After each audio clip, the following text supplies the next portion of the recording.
আমরা দেখাই যা ঘটছে, আর ব্যাখ্যা করি কেন ঘটছে।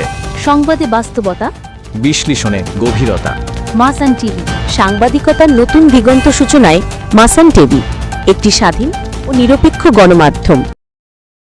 ভুরুঙ্গামারীর আন্ধারি ঝাড়ে মোটরসাইকেল আরোহীকে ধাক্কা, ক্ষোভে ঢাকাগামী বাসে আগুন। মাসান টিভির বিস্তারিত রিপোর্ট।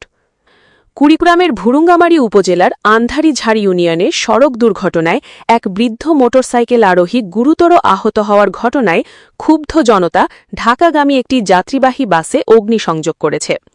সোমবার ৮ জুন রাত প্রায় ৮টার দিকে আন্ধারিঝাড় হাফিজিয়া মাদ্রাসা সংলগ্ন কুড়িগ্রাম ভুরুঙ্গামারী মহাসড়কে এ ঘটনা ঘটে।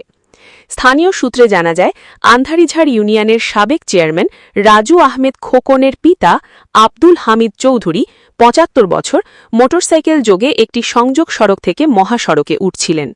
এই সময় ভুরুঙ্গামারী থেকে ঢাকার উদ্দেশ্যে ছেড়ে যাওয়া স্বাধীন পরিবহনের একটি যাত্রীবাহী বাস তাকে সজোরে ধাক্কা দেয়।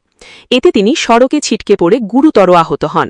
দুর্ঘটনায় তার একটি পা মারাত্মকভাবে থেতলে যায় এবং মাথায় গুরুতর আঘাত লাগে। দুর্ঘটনার খবর দ্রুত এলাকায় ছড়িয়ে পড়লে স্থানীয় জনতা ক্ষুব্ধ হয়ে ওঠে। এক পর্যায়ে বিক্ষুব্ধ জনতা স্বাধীন পরিবহনের বাসটিতে আগুন ধরিয়ে দেয়। মুহূর্তের মধ্যে আগুন বাসটির বিভিন্ন অংশে ছড়িয়ে পড়ে। খবর পেয়ে নাগেশ্বরী ফায়ার সার্ভিসের একটি ইউনিট ঘটনাস্থলে পৌঁছে আগুন নিয়ন্ত্রণে আনে। তবে ততক্ষণে বাসটির উল্লেখযোগ্য অংশ পুড়ে যায়। এ ঘটনায় মহাসড়কের উভয় পাশে যান চলাচল সাময়িকভাবে বন্ধ হয়ে দীর্ঘ যানজটের সৃষ্টি হয়।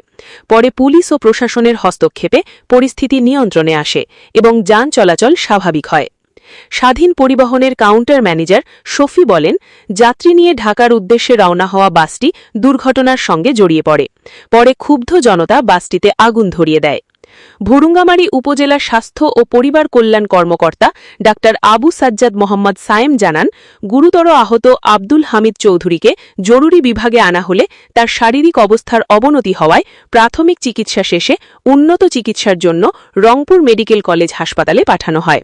তিনি জানান, আহতের একটি পা মারাত্মকভাবে ক্ষতিগ্রস্ত হয়েছে এবং মাথায়ও গুরুতর আঘাত রয়েছে। ভুরুঙ্গামারী থানার ভারপ্রাপ্ত কর্মকর্তা ওসি আজিম উদ্দিন ঘটনার সত্যতা নিশ্চিত করে বলেন, ফায়ার সার্ভিস দ্রুত আগুন নিয়ন্ত্রণে এনেছে। পুলিশের সার্বিক তৎপরতায় বর্তমানে পরিস্থিতি শান্ত রয়েছে এবং যান চলাচল স্বাভাবিক হয়েছে। আহত ব্যক্তি রংপুর মেডিকেল কলেজ হাসপাতালে চিকিৎসাধীন রয়েছেন। এ ঘটনায় প্রয়োজনীয় আইনগত ব্যবস্থা গ্রহণের প্রক্রিয়া চলমান রয়েছে। ঘটনার খবর পেয়ে উপজেলা নির্বাহী কর্মকর্তা ইউএনও অমৃত দেবনাথ এবং সহকারী কমিশনার ভূমি আমিনুর রহমান তারেক ঘটনাস্থল পরিদর্শন করেন। তারা সংশ্লিষ্টদের সঙ্গে কথা বলে সার্বিক পরিস্থিতির খোঁজ খবর নেন এবং আইন শৃঙ্খলা পরিস্থিতি স্বাভাবিক রাখতে প্রয়োজনীয় নির্দেশনা প্রদান করেন। মাসান টিভি, ভুরুঙ্গামারী, কুড়িগ্রাম। আমরা দেখাই যা ঘটছে, আর ব্যাখ্যা করি কেন ঘটছে। সংবাদে বাস্তবতা, বিশ্লেষণে গভীরতা। মাসান টিভি, সাংবাদিকতার নতুন দিগন্ত সূচনায় মাসান টিভি, একটি স্বাধীন ও নিরপেক্ষ গণমাধ্যম।